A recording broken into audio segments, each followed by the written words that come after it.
Hello dear student, welcome back to my channel. I am Akshay Pugilwar and you're watching Physics Corner. तो मैंने quantum mechanics का introduction का video पहले डाल चुका हूँ।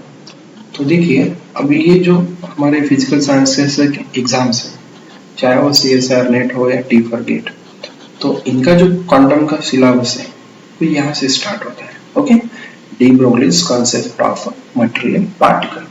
तो यहाँ से हमारी समरी ऑफ क्वांटम थ्योरी शुरू होने वाली। अब देखिए लाइट रेडिएशन, ये जो लाइट और रेडिएशन है तो इसका जो नेचर है, तो इसके बारे में पूरे हिस्ट्री में बहुत सारा डिस्कशन हुआ है।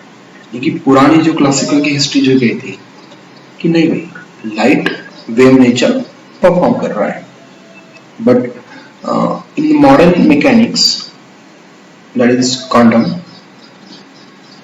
अब ये जो कुछ एक्सपेरिमेंट्स थे, फोटो इलेक्ट्रिक, उसके बाद क्वांटम इफेक्ट, तो ये एक्सपेरिमेंट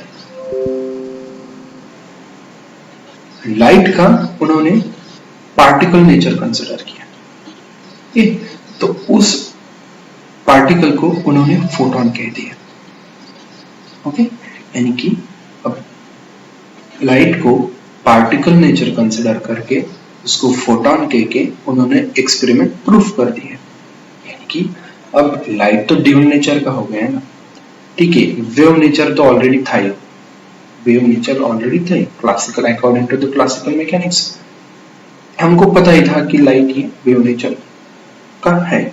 लेकिन अब ये जो एक्सपेरिमेंट है फोटो इलेक्ट्रिक क्वांटम, इसके बाद हमको ये समझने लगा कि लाइट पार्टिकल नेचर भी शो कर रहा है। ओके, तो यहाँ तक तो पूरा जो हिस्ट्री था वो ठीक था। अब देखिए डी ब्रोगली ने फिर ऐसा कह दिया, अब ये जो मटेरियल पार्टिकल, ओके, ये तो पार्टिकल नेचर ऑलरेडी उसको है, मटेरियल है यानी कि उसको पार्टिकल नेचर है, लेकिन उन्होंने ऐसा भी कह दिया उनको वेव नेचर भी है। ओके, जो मटेरियल पार्टिकल है वो भी दोनों नेचर परफॉर्म करेंगे, particle nature and wave nature. अब ये जो मटेरियल पार्टिकल है उन्होंने एक ही कंडीशन वहां पे दी कि this theory should be applicable to the microscopic particles. Okay, यानी कि जैसे इलेक्ट्रॉन, प्रोटॉन, न्यूट्रॉन, छोटे छोटे पार्टिकल्स। अब बड़े पार्टिकल्स के लिए ये थ्योरी एप्लीकेबल क्यों नहीं है? तो देखिए आगे जाकर आपको समझेंगे, लेकिन थोड़ा बहुत बता दूंगा कि जितना ज्यादा मास रहेगा उतनी उसकी वेवलेंथ कम रहेगी, तो उसका नेचर हमको शो नहीं होगा।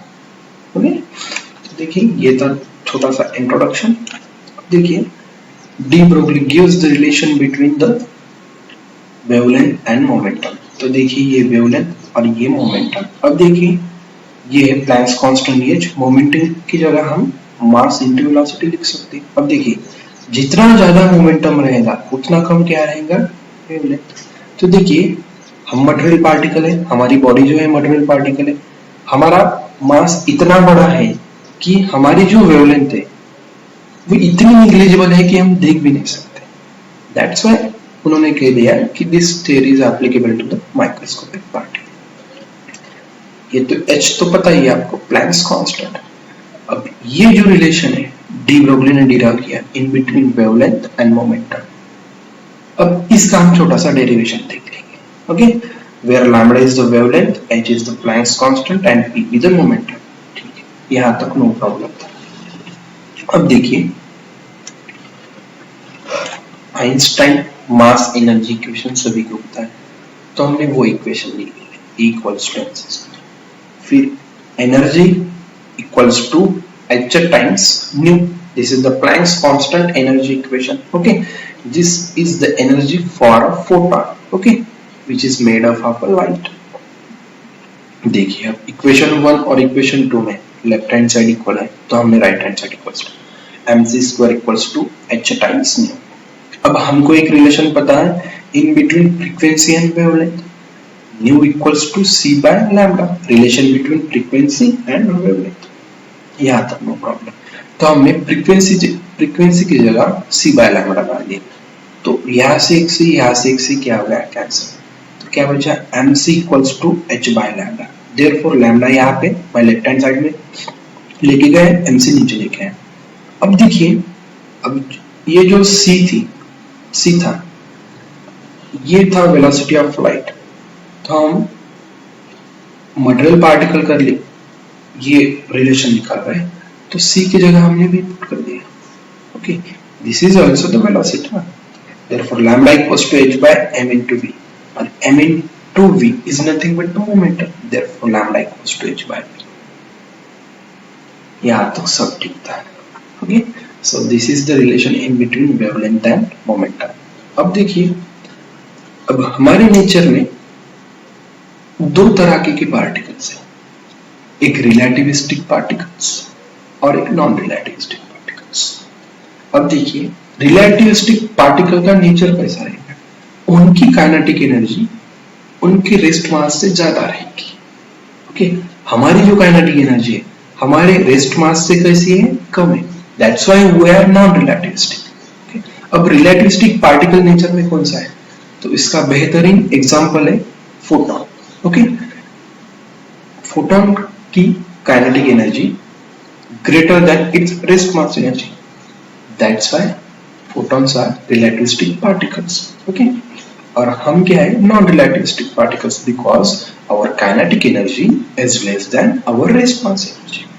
okay, अब ये जो डी ब्रोगली का इक्वेशन था, अब हम निकालेंगे केस 1 फॉर रिलेटिविस्टिक पार्टिकल और case 2 for non relativistic particle. Okay, देखिए, केस 1 फॉर रिलेटिविस्टिक पार्टिकल मैंने पहले ही बताया कि kinetic energy should be greater than the rest mass energy. Example, अब देखिए, रिलेटिविस्टिक पार्टिकल के लिए आपने ये इक्वेशन हजारों बार बुक में देखा होगा, E square equals to P square C square plus E not square. Okay, अब देखिए, P स्क्वायर C स्क्वायर मैंने लेफ्ट हैंड साइड में ले लिया, तो क्या हो गया, E square minus E not square, no problem. फिर बाद में क्या किया मैंने, square root, P equals to under root of E square minus E not square, तो ये इक्वेशन था, यहाँ तक नो प्रॉब्लम। अब देखिए, आपको पता है कि total energy is nothing but kinetic energy plus potential energy, rest mass energy is nothing but potential energy, that's why I can substitute rest E not in place of potential energy. Now अब देखिए, अब ये जो equation था इसको मैंने square किया, squaring on both side, तो देखिए E स्क्वायर, अब ये बन गया A plus B whole square, यहाँ पे मैंने A plus B whole square का फॉर्मूला यूज किया, नो प्रॉब्लम यहाँ तक। अब देखिए, अब ये जो A स्क्वायर है मुझे इक्वेशन 1 में यहाँ पे पुट करना है, तो देखिए BC equals to under root of E square मैंने पुट कर दिया, तो देखिए यहाँ से E not square get cancel हो गया, तो ये बच गया है। ओके, ये बच गया। अब देखिए, हमारे पास lambda equals to h by p था according to the de Broglie's relation, फिर मैंने C से यहाँ पे मल्टीप्लाई किया, यहाँ पे। अब देखिए, PC मैंने निकाला था रिलेटिविस्टिक इक्वेशन यूज करके, तो PC मैंने यहाँ पे कर दिया। ओके, अब इक्वेशन 2 तक नो प्रॉब्लम। अब देखिए, रिलेटिविस्टिक पार्टिकल था, यानी कि उसकी kinetic energy greater then rest mass energy. अब इसको मैं ऐसे भी लिख सकता हूँ, 1 is greater than k by E not. अब अगर मैंने यहाँ पे रेसिप्रोकल कर दिया तो ग्रेटर देन का होगा लेस देन 1। ये रिलेशन हमको, अब देखिए ये रिलेशन हम कैसे यूज करते हैं। अब देखिए, ये जो इक्वेशन 2 था, यहाँ पे क्या कर दिया मैंने, अब ये जो काइनेटिक एनर्जी थी ना, ये कॉमन निकाल दी, तो क्या बच गया, 1 plus 2k E into E not upon k का स्क्वायर। अब देखिए, यहाँ पे एक k है और यहाँ पे एक काइनेटिक एनर्जी, तो ये हो गया कैंसिल।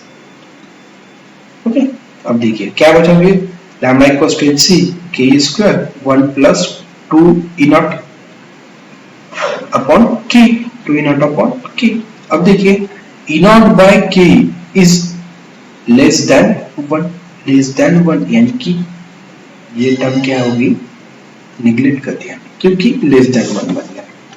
अब देखिए फिर क्या रह गया, hc अंडर रूट ऑफ के स्क्वायर, स्क्वायर रूट के साथ स्क्वायर कैंसल, तो क्या बच गया की।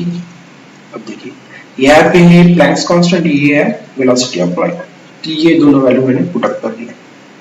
तो this is the final equation for the relativistic. Therefore lambda equals to 12400 upon kinetic energy into energy.